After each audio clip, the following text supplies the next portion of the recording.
ایک دفعہ مصر کے گورنر کے بیٹے نے ایک غریب شخص کے ساتھ جو ہے وہ دوڑ لگانے کا فیصلہ کیا۔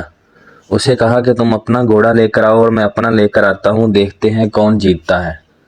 جب ریس شروع ہوئی تو جو غریب آدمی تھا وہ جیت گیا اور گورنر کا بیٹا جو ہے وہ ہار گیا۔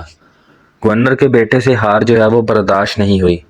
اس نے جو ہے وہ غریب کے بیٹے کو دروں سے مارا اور اتنا مارا کہ اس کا جسم جو ہے وہ لہو لہان ہو گیا۔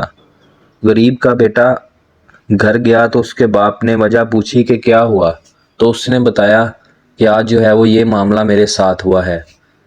تو غریب کے باپ نے جو ہے وہ گھوڑے کو جو ہے وہ ساتھ لیا اور بیٹے کو کہا کہ میرے پیچھے بیٹھو۔ باپ آگے بیٹھ گیا اور بیٹے کو پیچھے بٹھا لیا اور حضرت عمر فاروق کے پاس چلے گئے۔ جب حضرت عمر فاروق کے پاس گئے تو رات کا وقت تھا۔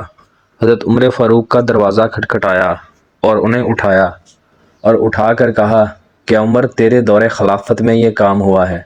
جس بیٹے کو میں نے اپنے منہ کے نوالے تک کھلائے ہیں اس کے ساتھ تیرے گورنر کے بیٹے نے یہ سلوک کیا ہے۔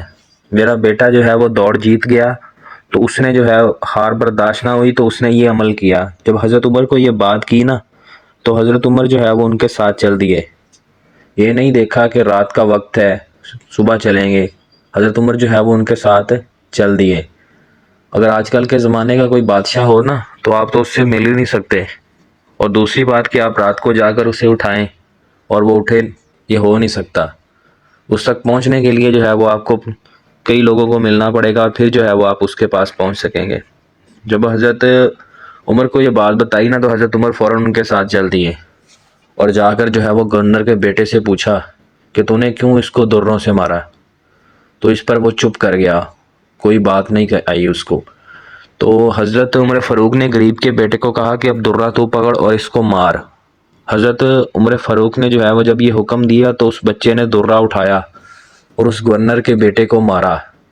جب اس کو مار کر جو ہے وہ ہٹ گیا تو پھر حضرت عمر فاروق نے حکم دیا کہ اب درہ اٹھا اور گورنر کو بھی مار۔ جب حضرت عمر فاروق نے یہ بات کی نا تو جتنے لوگ بھی پاس کھڑے تھے سارے حیران ہوئے، تو انہوں نے کہا کہ حضرت عمر فاروق سے کہ گورنر کا تو کوئی جرم نہیں ہے، اس نے تو کچھ نہیں کیا۔ تو حضرت عمر فاروق نے کہا کہ اس کے دل میں یہ بات کس نے ڈالی کہ تو گورنر کا بیٹا ہے اور تو کسی کے ساتھ بھی کچھ بھی کر سکتا ہے؟ اگر اس کے ذہن میں یہ بات نہ ہوتی میں گورنر کا بیٹا ہوں تو وہ کبھی بھی یہ کام نہ کرتا۔ تو حضرت عمر فاروق نے حکم دیا کہ گورنر کو بھی درے مارو، تاکہ اس کو بھی احساس ہو کہ دوبارہ جو ہے وہ اپنے بیٹے کو اتنی آزادی نہیں دینی کہ وہ غریبوں کے بچوں کو مارتا پھرے۔ تو حضرت عمر فاروق کے حکم سے اس گورنر کو بھی درے پڑے۔ حضرت عمر فاروق کا دور اسلام کے لیے بہت اچھا دور رہا ہے۔ جو بیت المقدس آج 56 ملک کے وزیر اعظم افواج جو ہے وہ آزاد نہیں کروا سکے، وہ حضرت عمر فاروق نے اکیلے جو ہے وہ اپنے دور میں آزاد کیا ہے۔ فرق صرف اتنا ہے کہ اس وقت جو ہے وہ ایمان کی طاقت مسلمانوں میں بہت زیادہ ہوتی تھی، کسی چیز کا ڈر نہیں ہوتا تھا۔